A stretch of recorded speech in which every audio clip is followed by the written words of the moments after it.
ಶ್ರೀಗುರುಭ್ಯೋ ನಮಃ. ಕಾಂತಾಯ ಕಲ್ಯಾಣಗುಣೈಕಧಾಮ್ನೇ ನವದ್ಯುನಾಥ ಪ್ರತಿಮಪ್ರಭಾಯ ನಾರಾಯಣಾಯ ಅಖಿಲಕಾರಣಾಯ ಶ್ರೀಪ್ರಾಣನಾಥಾಯ ನಮಸ್ಕರೋಮಿ. ಶ್ರೀಮತ್ಸುಮಧ್ವವಿಜಯ ಪಂಚಮ ಸರ್ಗದಲ್ಲಿ 26ನೇ ಶ್ಲೋಕ. ವಿಧಾನ ಮಾತ್ರಂ ತದುಪಾದದೆ ತದಾ ಪಯೋ ಯಥಾಚ್ಛಂ ಪರಮಸ್ಸ ಹಂಸರಾಟ್ ತಲ್ಲೀನಮಾಕ್ಷೇಪಮುಪೈಕ್ಷತಾ ಫಲಂ ವಾರೀವ ಸಂತೋ ಹಿ ಗುಣಾಂಶತೋಷಿಣಃ. ವಿಧಾನಮಾತ್ರಂ ತದ್ ಉಪಾದದೆ ತದಾ ಪಯಃ ಯಥಾ ಅಚ್ಛಂ ಪರಮಃ ಸಹ ಹಂಸರಾಟ್ ತಲ್ಲೀನಂ ಆಕ್ಷೇಪಂ ಉಪೈಕ್ಷತಾ ಫಲಂ ವಾರಿ ಇವ ಸಂತಹ ಹಿ ಗುಣಾಂಶತೋಷಿಣಃ.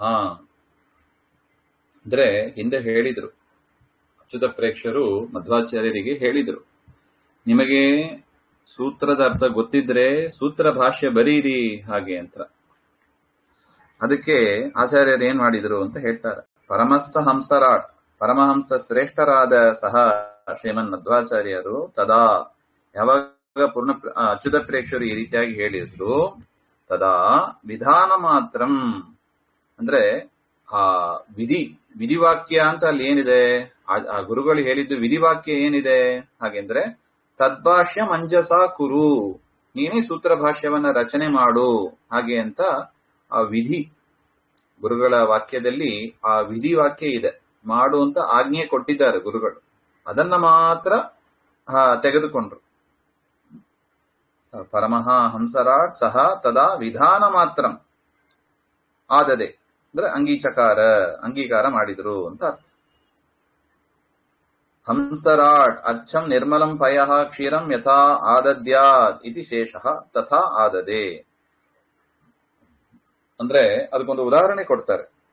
ಹಂಸಪಕ್ಷಿ, ಹಂಸರಾಜ ಇದೆ.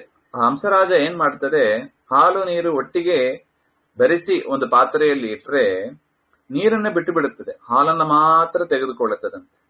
ಅದೇ ತರ ಗುರುಗಳು ಹೇಳಿದ್ರಲ್ಲಿ ಎರಡೂ ಮಿಶ್ರಿತವಾಗಿದೆ. ಒಂದು ವಿಧಾನ, ಹಿಂಗ ಮಾಡು ಹಾಗೆ ಅಂತ ವಿಧಾನ ವಿಧಿವಾಕ್ಯವೂ ಇದೆ, ಅದೇ ತರ ಆಕ್ಷೇಪದ ಧ್ವನಿಯೂ ಇದೆ. ಇಷ್ಟೊತ್ತು ಮಾಡಿಲ್ಲಲ್ಲ, ಸುಮ್ಮನೆ ನಿರಾಕರಣೆ ಅಷ್ಟೇ ಮಾಡ್ತಾ ಇದ್ದಿ ನೀನು, ಭಾಷೆ ಏನ್ ಮಾಡಿಲ್ಲ ನೀನು ಹಾಗೆ ಅಂತ ಆಕ್ಷೇಪದ ಧ್ವನಿಯೂ ಇದೆ. ವಿಧಿ ಮಾಡು ಅಂತ ಹೇಳುವ ಒಂದು ವಾಕ್ಯವೂ ಇದೆ ಅದರಲ್ಲಿ. ಈ ರೀತಿಯಾಗಿ ಎರಡೂ ಇದ್ದಾಗ ಆಚಾರ್ಯರು ಏನ್ ಮಾಡಿದ್ರು, ಹೇಗೆ ಹಂಸರಾಜ ಹಾಲು ನೀರು ಬೆರೆಸಿ ಇಟ್ಟಾಗ ಹಾಲನ್ನ ಮಾತ್ರ ಸ್ವೀಕಾರ ಮಾಡುತ್ತದೆ, ಅದೇ ತರ ಗುರುಗಳ ವಾಕ್ಯದಲ್ಲಿ ಇರುವ ಆಕ್ಷೇಪದ ಧ್ವನಿಯನ್ನ ಬಿಟ್ಟು ಮಾಡು, ಸೂತ್ರ ಭಾಷ್ಯವನ್ನ ಮಾಡು ಎನ್ನುವ ವಿಧಿವಾಕ್ಯವನ್ನ ಮಾತ್ರ ಆಚಾರ್ಯರು ಗ್ರಹಣ ಮಾಡಿದ್ರು. ನಿಜವಾಗ್ಲೂ ನಮಗೆ ತುಂಬಾ ಬೇಕಾಗಿರುವ ಒಂದು ವಿಚಾರ ಇದು. ದೊಡ್ಡವರ ಹತ್ರ ಹೇಗೆ ನಾವು ನಡ್ಕೋಬೇಕು. ದೊಡ್ಡವರು ನಮ್ಮನ್ನ ಬೈಯೋದು ಸಹಜ. ಅದು ದೊಡ್ಡವರು ಬೈದಾಗ ನಾವೇನ್ ಮಾಡ್ಬೇಕು, ಸುಮ್ನೆ ಮನಸ್ಸಿಗೆ ಬೇಸರ ಮಾಡಿಕೊಂಡು ಕೂಡಬಾರದು. ನೋಡಿ ಆಚಾರ್ಯರು ಏನ್ ಮಾಡಿದ್ರು ನೋಡಿ, ನಿಜವಾಗ್ಲೂ ಮಾಧ್ವರೆಲ್ಲ ಹೀಗೆ ಇರಬೇಕು. ಮನಸ್ಸಿನಲ್ಲಿ ಯಾವುದನ್ನು ಹಚ್ಕೋಬಾರದು. ಫಸ್ಟ್ ನಮಗೆ ಯಾವ್ದು ಖೇದವನ್ನು ಉಂಟು ಮಾಡುತ್ತದೆ, ಯಾವುದು ದುಃಖ ತಂದು ಕೊಡುತ್ತದೆ, ಯಾವ್ದು ಹಚ್ಕೋಬಾರದು. ನೋಡಿ ಆಚಾರ್ಯರು ಏನ್ ಮಾಡಿದ್ರು, ಗುರುಗಳು ಬೈದ್ರು ಅಂತ ನಾವು ಅಳ್ತಾ ಕೂಡ್ಬಹುದು. ಇನ್ನೇನ್ ಮಾಡ್ಲಿಕ್ಕೆ ಆಗ್ತದೆ, ಗುರುಗಳೇ ಬೈದು ಬಿಟ್ರು ಹಾಗೆ ಅಂತ ಅಳೋದಷ್ಟೇ. ಹಂಗ್ ಮಾಡಬಾರ್ದು. ಗುರುಗಳು ಹೇಳಿದ್ರಲ್ಲಿ ಆಕ್ಷೇಪದ ಧ್ವನಿಯೂ ಇದೆ, ಅಲ್ಲಿ ವಿಧಿವಾಕ್ಯವೂ ಇದೆ. ಆ ವಿಧಿಯನ್ನ ಮಾತ್ರ ಗ್ರಹಣ ಮಾಡಬೇಕು ಎನ್ನುವ ವಿಚಾರವನ್ನ ಗುರುಗಳು ನಮಗೆ, ಮಧ್ವಾಚಾರ್ಯರು ನಮಗೆ ಸೂಚನೆ ಮಾಡ್ತಾ ಇದ್ದಾರೆ ಹಾಗೆ ಅಂತ. ಅಂಗೀಚಕಾರ. ಅಫಲಂ ನ ವಿದ್ಯತೆ ಫಲಂ ಯಸ್ಯ ತದಫಲಂ ನಿಷ್ಫಲಂ ತಲ್ಲೀನಂ ತಸ್ಮಿನ್ ಸೂತ್ರಾರ್ಥ ವಿಚ್ಛೇ ಕುರುಭಾಷ್ಯ ಮಂಜಸ ಇತ್ಯಸ್ಮಿನ್ ವಾಕ್ಯೆ ಲೀನಂ ಗೂಢಂ ಆಕ್ಷೇಪಂ ಹಂಸರಾಟ್ ಕ್ಷೀರಲೀನಂ ವಾರೀವ ಉಪೇಕ್ಷತ. ಅದನ್ನೇ ಹೇಳ್ತಾರೆ. ತಲ್ಲೀನಂ ಆ ವಾಕ್ಯದಲ್ಲಿ ಅಡಕವಾಗಿದೆ. ಯಾವುದು? ಅಫಲಂ, ಯಾವುದು ಫಲವನ್ನು ಕೊಡಲ್ಲವೋ ಅದು ನಿಷ್ಫಲವಾದ ಒಂದು ವಾಕ್ಯವೋ ಅದರಲ್ಲಿ ಅಡಕವಾಗಿದೆ. ಏನದು? ಆಕ್ಷೇಪ. ನಿನ್ ಗೊತ್ತಿದ್ರೆ ಮಾಡಬೇಕಾಗಿತ್ತು ಹಾಗೆ ಅಂತ ಒಂದು ಆಕ್ಷೇಪದ ಧ್ವನಿ ಅದರಲ್ಲಿ ಇದೆ. ಆ ಆಕ್ಷೇಪವನ್ನ ಬಿಟ್ರು. ಹೇಗೆ ಬಿಟ್ರು? ನೀರಿನಲ್ಲಿ, ಹಾಲು ನೀರಿನಲ್ಲಿ ಅಡಕವಾದ ನೀರನ್ನ ಹೇಗೆ ಆ ಹಂಸಪಕ್ಷಿ, ಹಂಸರಾಜ ಉಪೇಕ್ಷತ ಅದನ್ನು ಉಪೇಕ್ಷೆ ಮಾಡಿತ್ತೋ, ಅದೇ ರೀತಿಯಾಗಿ ಆಚಾರ್ಯರು ಕೂಡ ಗುರುಗಳ ಹೇಳಿದ ಮಾತಿನಲ್ಲಿ ಇದ್ದ ಆಕ್ಷೇಪದ ಧ್ವನಿಯನ್ನ ಮನಸ್ಸಿಗೆ ಹಚ್ಕೊಂಡಿಲ್ಲ. ಅದನ್ನ ಬಿಟ್ಟು ನಿರಾಕರಣೆ ನಾನು ಬಿಟ್ಬಿಟ್ರು ಅಷ್ಟೇ. ಅದನ್ನ ಅಂದ್ರೆ ನಾವು ಹೇಗಿರ್ಬೇಕು ಅಂದ್ರೆ, ಮನಸ್ಸಿಗೆ ಒಂದು ವಾಚ್ಮ್ಯಾನ್ ಅಂತೆ ನಾವು ಇರಬೇಕು. ಯಾರನ್ನ ಬಿಡಬೇಕು, ಯಾವ ಥಾಟ್ಸ್ ಅನ್ನ ಬಿಡಬೇಕು, ಯಾವ ಥಾಟ್ಸ್ ಅನ್ನ ಬಿಡಬಾರದು. ದ್ವಾರಪಾಲಕರಂತೆ ನಾವು ಇರಬೇಕು. ದ್ವಾರಪಾಲಕರ ಕೆಲಸ ಏನು? ಯಾರನ್ನ ಬಿಡಬೇಕು, ಯಾರನ್ನ ಬಿಡಬಾರದು ನೋಡಿ ಬಿಡಬೇಕು. ನೋಡಿ, ಗುರುಗಳು ಎಷ್ಟು ಚೆನ್ನಾಗಿ ಮಾಡಿ ತೋರಿಸಿದ್ದಾರೆ ನೋಡಿ. ಆ ಗುರುಗಳ ವಾಕ್ಯದಲ್ಲಿ, ಅಚ್ಯುತ ಪ್ರೇಕ್ಷಕರ ವಾಕ್ಯದಲ್ಲಿ ಇದ್ದ ಆಕ್ಷೇಪದ ಧ್ವನಿಯನ್ನ ಒಳಗೆ ಬಿಟ್ಟಿಲ್ಲ. ಆ ಮಾಡು ಎನ್ನತಕ್ಕ ವಿಧಿವಾಕ್ಯವನ್ನ ಮಾತ್ರ ತೆಗೆದುಕೊಂಡ್ರು, ಹಾಗೆ ಅಂತ ಅರ್ಥ. ಅಯಂ ಭಾವ. ಈ ಶ್ಲೋಕದ ಅಭಿಪ್ರಾಯ ಹೀಗಿದೆ: ಏತದ್ ಭಾಷ್ಯಂ ಸೂತ್ರ ಸಂಬಂಧಂ ನ ಇತ್ಯುಕ್ತೆ ತದ್ ಅಸಹಮಾನಃ ಗುರು ಆಕ್ಷೇಪಪೂರ್ವಕಂ ತಮ್ಮ ಮಂಜಸಾ ಭಾಷ್ಯಂ ಕುರು ಇತ್ಯಬ್ರವೀತ್. ಅಂದ್ರೆ ಶಂಕರಾಚಾರ್ಯರ ಭಾಷ್ಯ ಅದು ಸೂತ್ರಕ್ಕೆ ಸಮತ ಇಲ್ಲ ಹಾಗೆ ಅಂತ ನೀನು ಹೇಳುವ ಪಕ್ಷದಲ್ಲಿ ತದ್ ಅಸಹಮಾನಃ, ಶಂಕರಾಚಾರ್ಯರ ಭಾಷೆ ಸರಿ ಇಲ್ಲ ಹಾಗೆ ಅಂತ ಮಧ್ವಾಚಾರ್ಯರು ಹೇಳಿದ್ದನ್ನ ಸಹನೆ ಮಾಡದೆ, ಅಷ್ಟು ಪ್ರೀತಿ ಇತ್ತು ಅವರಿಗೆ ಶಂಕರ ಭಾಷ್ಯದ ಮೇಲೆ, ಅಷ್ಟು ಪ್ರೀತಿ ಇತ್ತು ಅಚ್ಯುತ ಪ್ರಜ್ಞರಿಗೆ. ಅವರು ಹೇಳ್ತಾರೆ, ಹಾಗಿದ್ದ ಪಕ್ಷದಲ್ಲಿ ಮಂಜಸಾ ಭಾಷ್ಯಂ ಕುರು, ನೀನು ಒಳ್ಳೇದಾದ ಒಂದು ಭಾಷ್ಯವನ್ನ ನೀನೇ ಮಾಡು ಹಾಗೆ ಅಂತ. ತದಾ ಅಯಂ ಶ್ರೀ ಮಧ್ವಃ, ಈ ಮಧ್ವಾಚಾರ್ಯರು ತದ್ವಾಕ್ಯೆ ಕಾಕುವೇದ್ಯಂ ಆಕ್ಷೇಪಂ ಹಿತ್ವ, ಅಲ್ಲಿ ಲೀನವಾದ ಆ ಆಕ್ಷೇಪದ ಮಾತನ್ನ ಬಿಟ್ಟು ಭಾಷ್ಯಂ ಕುರು ಅಂಜಸಾ ಇತಿ ವಿಧಾನವಾಕ್ಯ ಮಾತ್ರಂ, ಆ ಭಾಷ್ಯವನ್ನ ಮಾಡು ಎನ್ನತಕ್ಕ ವಿಧಿವಾಕ್ಯವನ್ನ ಮಾತ್ರ ಗುರುವಾಜ್ಞಾ ರೂಪತ್ವೇನ ಆದದೆ, ಗುರುಗಳ ಆಜ್ಞೆ ಎನ್ನುವ ರೂಪದಿಂದ ಅದನ್ನ ಸ್ವೀಕಾರ ಮಾಡಿದ್ರು. ಯಥಾ ಹೇಗೆ ಹಂಸಃ ಸನೀರಂ ಕ್ಷೀರಂ ಪುರೋವರ್ತಿ ದೃಷ್ಟ, ಎದುರುಗಡೆ ಒಂದು ಪಾತ್ರೆಯಲ್ಲಿ ಸನೀರಂ ಕ್ಷೀರಂ, ನೀರು ಪ್ಲಸ್ ಕ್ಷೀರ ಎರಡನ್ನು ಸೇರಿ ಇಟ್ಟಾಗ ದೃಷ್ಟವಾ ಅದನ್ನು ನೋಡಿ, ನೀರಂ ಅಪಹಾಯ, ಆ ನೀರನ್ನು ಬಿಟ್ಟು ಕ್ಷೀರಂ ಪಿಬೇತ್, ಹೇಗೆ ಹಾಲನ್ನು ಕುಡಿತದೋ ತದ್ವತ್ ಇತಿ. ಏತದೇವ ಸತಾಂ ಯುಕ್ತಂ ಇತ್ಯಾಹ. ಸಜ್ಜನರು ಈ ರೀತಿಯಾಗಿ ಮಾಡ್ತಾರೆ. ಅದನ್ನು ಬಿಟ್ಟು ಮನಸ್ಸಿಗೆ ಹಚ್ಚಿಕೊಂಡು ಅವರು ಹತ್ತು ಬೇರೆಯವರಿಗೂ ದುಃಖ ತಂದುಕೊಟ್ಟು ಆ ಮನಸ್ಸಿನ ಆ ಮನೆಯ ವಾತಾವರಣವೇ ಹಾಳಾಗಿ ಬಿಡುತ್ತದೆ. ದೊಡ್ಡವರ ಮಾತು ನಾವು ಸರಿಯಾಗಿ ಅರ್ಥ ಮಾಡಿಕೊಳ್ಳದೆ, ಅದನ್ನು ಹೇಗೆ ಡೈಜೆಸ್ಟ್ ಮಾಡ್ಕೋಬೇಕು ಅಂತ ಅರ್ಥ ಮಾಡಿಕೊಳ್ಳದೆ ಹೋದರೆ, ನಾವು ಕೇಳ್ತೀವಿ ತಂದೆ ಮಕ್ಕಳಲ್ಲಿ, ಅತ್ತೆ ಸೊಸೆಯಂದಿರಲ್ಲಿ ಇಂಥ ಒಂದು ಅನೇಕ ಮಾಡಬಾರದ ಕೆಲಸಗಳು ಬಂದ್ಬಿಡುತ್ತದೆ.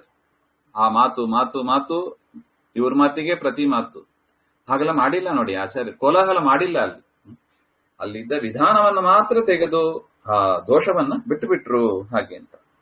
ಅದು ಸಜ್ಜನರ ಲಕ್ಷಣ ಅಂತಾರೆ. ಹಿ ಯಸ್ಮಾತ್, ಯಾವ ಕಾರಣದಿಂದ ಸಂತಹ ಸಜ್ಜನಾಹ ಗುಣಾಂಶ ತೋಷಿನಃ, ಗುಣಲಕ್ಷಣಾಂಶೇ ತೋಷಃ ಯೇಷಾಂ ಅಸ್ತಿ ಅಸ್ತಿ. ಗುಣಗಳಲ್ಲಿ ಮಾತ್ರ ಅವರಿಗೆ ಸಂತೋಷ ಇರುತ್ತದೆ. ಹೌದು ತಾನೆ, ನಮಗೆ ಗುಣಗಳ ಕಡೆ ಲಕ್ಷ್ಯ ಇರಬೇಕು. ದೋಷವನ್ನ ನೀನ್ ಯಾಕೆ ಒಳಗೆ ಬಿಟ್ಟಿ? ಗೇಟ್ ಕೀಪರ್ ಆಗಿ, ದ್ವಾರಪಾಲಕರಾಗಿ ಇದ್ದು ದೋಷವನ್ನ ಒಳಗೆ ಬಿಡಬೇಡ, ಅದನ್ನ ಒಳಗೆ ತಳ್ಬಿಡ, ರಿಜೆಕ್ಟ್ ಮಾಡ್ಬಿಡ ಅಷ್ಟೆ. ಇದು ಆಚಾರ್ಯರು ತೋರಿಸಿಕೊಟ್ಟ ನೀತಿ. ಸಜ್ಜನರು ಹಾಗೆ ಇರ್ತಾರೆ ಹಾಗೆ ಅಂತ.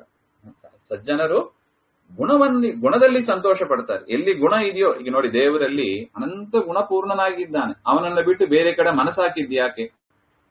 ಮನುಷ್ಯರಲ್ಲಿ ದೋಷ ಇದೆ ಗೊತ್ತಿದ್ದೆ, ಮನುಷ್ಯರಲ್ಲಿ ಯಾಕೆ ಮನಸ್ಸು ಹಾಕಿದಿ ನೀನು? ಗೊತ್ತಿದ್ದು ಅವ್ರ ಕಡೆ ಮನಸ್ಸು ಯಾಕೆ ಕೊಟ್ಟಿನಿ? ಅವ್ರ ಲಕ್ಷ್ಯ ಕೊಡ್ಲೇಬಾರದಿತ್ತು, ಮನುಷ್ಯರಲ್ಲಿ ಲಕ್ಷ್ಯ ಕೊಡ್ಲೇಬಾರದಿತ್ತು. ಯಾಕೆ? ಅವರಲ್ಲಿ ದೋಷ ಇದ್ದೇ ಇರ್ತದೆ, ಗೊತ್ತಿದ್ದದ್ದು.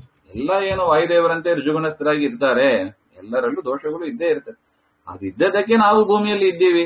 ದೋಷ ಇಲ್ಲದೆ ಇದ್ರೆ ನಾವ್ಯಾಕೆ ಇಲ್ಲಿ ಇರ್ತೀವಿ? ಡಿಸಿಪ್ಲಿನ್ ಕಲಿಯೋದಕ್ಕೆ ಇಲ್ಲಿ ಬಂದಿರೋದು. ಹಾಗಿರುವಾಗ ನಾವೇನ್ ಮಾಡ್ಬೇಕು? ಗೇಟ್ ಕೀಪರ್ ಆಗಿ, ದ್ವಾರಪಾಲಕರಾಗಿ ಇದ್ದು ಒಳ್ಳೇದನ್ನ ಮಾತ್ರ, ಗುಣಗಳನ್ನ ಮಾತ್ರ ಬಿಡಬೇಕು, ಗುಣಗಳನ್ನ ಕೊಂಡಾಡಬೇಕು. ಅಂತಹ ಗುಣಗಳು ದೇವರಲ್ಲಿ ಇದೆ ನೋಡಿ. ಗುಣಗಳನ್ನ ಯಾರಲ್ಲೇ ಇರಲಿ, ದೇವರಲ್ಲಿ ಇರಲಿ, ಗುರುಗಳಲ್ಲಿ ಇರಲಿ, ದೇವತೆಗಳಲ್ಲಿ ಇರಲಿ, ಋಷಿಗಳಲ್ಲಿ ಇರಲಿ, ಮನೆಯಲ್ಲಿ ಇರತಕ್ಕ ಹಿರಿಯರಲ್ಲಿ ಇರಲಿ, ಸಣ್ಣವರಲ್ಲಿ ಇರಲಿ, ಗುಣಗಳನ್ನ ಕೊಂಡಾಡಬೇಕು, ದೋಷಗಳನ್ನ ಒಳಗೆ ಹತ್ರನೇ ಸೇರಿಸಬಾರದು ಅಂತ. ಹತ್ರ ಸೇರಿಸಿದ್ದು ನಮ್ದೇ ತಪ್ಪಾಗ್ತದೆ. ಅದು ಯಾರೇ ಇರಬಹುದು, ದೊಡ್ಡವರು ಇರ್ಬೋದು, ಯಾರೇ ಇರ್ಬೋದು. ಅದನ್ನ ಹತ್ರ ಸೇರಿಸಿದ್ದು ದ್ವಾರಪಾಲ ಅಂತ ಜಯ ವಿಜಯರ ದೃಷ್ಟಾಂತ ನೋಡಿ ನಾವು ಕಲ್ತ್ಕೋಬೇಕು. ಅದನ್ನ ಆಚಾರ್ಯರು ತೋರಿಸಿಕೊಡ್ತಾ ಇದ್ದಾರೆ. ಎಷ್ಟು ಮನಸ್ಸಿನ ಟ್ರೀಟ್ಮೆಂಟ್ ಇದು ನೋಡಿ. ಮನಸ್ಸಿಗೆ ಒಳ್ಳೆ ಟ್ರೀಟ್ಮೆಂಟ್. ಅವರಂತ ಸೈಕಾಲಜಿಸ್ಟು, ಆಚಾರ್ಯರಂತ ಸೈಕಾಲಜಿಸ್ಟ್ ಸಿಗೋದು ಕಷ್ಟ. ಒಳ್ಳೆ ಟ್ರೀಟ್ಮೆಂಟ್ ಸಮುದ್ರ ವಿಜಯದಲ್ಲಿ ಹೇಳಿದ್ದಾರೆ ನಮಗೆ. ಹೀಗಿದ್ರೆ ಮನಸ್ಸಿಗೆ ಎಂದಿಗೂ ಖೇದ ಎಂಬುದು ಬರೋದೇ ಇಲ್ಲ, ಮನಸ್ಸಿಗೆ ದುಃಖನೇ ಆಗೋದಿಲ್ಲ. ಸದಾ ನೈರ್ಮಲ್ಯವಾಗಿ ಶಾಂತ ಚಿತ್ತರಾಗಿ ಇರ್ತೀವಿ. ಅನಾಯಾಸವಾಗಿ ದೇವರ ಕಡೆ ಮನಸ್ಸು ಹೋಗ್ತಾ ಇರ್ತದೆ. ಯಾಕೆ? ಗುಣಾಂಶ ತೋಷಿನಃ, ಗುಣಗಳು ಅಷ್ಟು ತುಂಬಿದೆ ದೇವರಲ್ಲಿ, ಎಷ್ಟು ಉಪಕಾರ ಮಾಡಿದ್ದಾನೆ ನೆನೆಸ್ಕೊಂಡ್ರೆ ಸಾಕು, ಬೇರೆ ಕಡೆ ಮನಸ್ಸು ಹೋಗೋದಿಲ್ಲ. ಅದನ್ನ ಮರೆತು ಬಿಡ್ತೀವಿ, ದೇವರ ಉಪಕಾರವನ್ನ ಮರಿತೀವಿ, ಬೇರೆ ಕಡೆ ಮನಸ್ಸು ಹೋಗ್ಬಿಡ್ತದೆ. ಆಚಾರ್ಯರು ಕೊಟ್ಟ ಟ್ರೀಟ್ಮೆಂಟ್ ನೋಡಿ ಹೇಗಿದೆ. ಸತೋರಪಿ ಗುಣದೋಷಯೋಹೋ ದೋಷಂ ಅನಾದೃತ್ಯ. ಗುಣ ದೋಷ ಎರಡು ಒಟ್ಟಿಗೆ ಇದ್ದೇ ಇರುತ್ತೆ ಮನುಷ್ಯರಲ್ಲಿ. ಅಲ್ಲಿ ದೋಷಂ ಅನಾದೃತ್ಯ, ದೋಷಗಳನ್ನ ಆದರ ಮಾಡದೆ, ದೋಷಗಳನ್ನ ಕೊಂಡಾಡಬೇಡ, ದೋಷಗಳನ್ನ ಬಿಡು. ದೋಷಂ ಅನಾದ್, ಎಷ್ಟು ಪದ ಚಂದ ಇದು ನೋಡಿ. ವಿಶ್ವಪತಿ ತೀರ್ಥರ ವ್ಯಾಖ್ಯಾನ, ದೋಷಂ ಅನಾದೃತ್ಯ, ದೋಷಗಳ ಕಡೆ ನೀನು ಆದರ ತೋರಿಸಬೇಡ. ಆದರ, ಉಪಚಾರ, ಗೌರವ, ಆ ದೋಷವನ್ನೇ ಕೊಂಡಾಡ್ತಾರೆ. ಅವ್ರು ಹಂಗೆ ಹೇಳಿಬಿಟ್ರು, ಇವ್ರು ಹಿಂಗೆ ಹೇಳಿಬಿಟ್ರು. ದೋಷಂ ಅನಾದೃತ್ಯ ಗುಣ ಲೇಷಂ ದೃಷ್ಟ. ಗುಣಗಳು ಎಷ್ಟಿದೆ, ಭಾರಿ ಇಲ್ಲ, ಸ್ವಲ್ಪ ಇದ್ರೂ ಕೂಡ ನೋಡಿ, ಗುಣ ಲೇಷಂ ಪದ ಹಾಕಿದ್ದಾರೆ. ಸ್ವಲ್ಪ ಗುಣ ಇದ್ರೂ ಕೂಡ ಸಾಕು, ಅದನ್ನ ಕೊಂಡಾಡು, ಗುಣಲೇಶವನ್ನ ಕೊಂಡಾಡು. ದೃಷ್ಟ ತಮೇವ ಅದ್ರಿಯಂತ, ಅದನ್ನೇ ಆದ್ರಿಯಂತ, ಅದನ್ನೇ ಅವರು ಆದರದಿಂದ ಕೊಂಡಾಡ್ತಾ ಇದ್ದಾರೆ ಹಾಗೆ ಅಂತ ಹೇಳ್ತಾರೆ. ತುಂಬಾ ಒಳ್ಳೆಯ ಟ್ರೀಟ್ಮೆಂಟಿನ ಶ್ಲೋಕ ನೋಡಿ. ಮನಸ್ಸಿಗೆ ಈಗ ತುಂಬಾ ಬೇಕಾಗಿರೋದು ಇದು. ಇಂಥ ಒಂದು ಮನಸ್ಸಿನ ಟ್ರೀಟ್ಮೆಂಟ್, ಮನಸ್ಸನ್ನ ಹೇಗೆ ಇಟ್ಕೋಬೇಕು, ಮನಸ್ಸನ್ನ ಸಂತೋಷವಾಗಿ ಇಟ್ಟುಕೊಳ್ಳುವ ಬಗೆ ಹೇಗೆ. ಸುಮ್ಮನೆ ಸ್ಟ್ರೆಸ್ ಅಂತ ಹೇಳಿಕೊಂಡು ಏನೇನೋ ಮಾಡ್ತೀವಿ, ಅದರ ಪರಿಣಾಮ ಇನ್ನು ಕೆಟ್ಟದಾಗಿ ಇರ್ತದೆ. ಅನೇಕ ಆರೋಗ್ಯದ ಸಮಸ್ಯೆ ಇದರಿಂದ ಅಂತ ಹೇಳ್ತಾರೆ. ಅದರಿಂದ ಮನಸ್ಸನ್ನ ಹೇಗೆ ಹತೋಟಿಯಲ್ಲಿ ಇಟ್ಕೋಬೇಕು, ಅದನ್ನ ಆಚಾರ್ಯರು ಕೊಟ್ಟ ಉಪದೇಶದಿಂದ ನಾವು ಕಲಿಬೇಕು ಅಂತ. ವಿಧಾನ ಮಾತ್ರಂ ತದುಪಾದದೆ ತದಾ ಪಯೋ ಯಥಾಚ್ಛಂ ಪರಮಸ್ಸಹಂಸರಾಟ್ ತಲ್ಲೀನಮಾಕ್ಷೇಪಮುಪೈಕ್ಷತಾ ಫಲಂ ವಾರೀವ ಸಂತೋ ಹಿ ಗುಣಾಂಶತೋಷಿನಃ. ಶ್ರೀಮಧ್ವಾಂತರ್ಗತ. ಶ್ರೀಕೃಷ್ಣಾರ್ಪಣಮಸ್ತು. ಶ್ರೀಹರೇ ನಮಃ.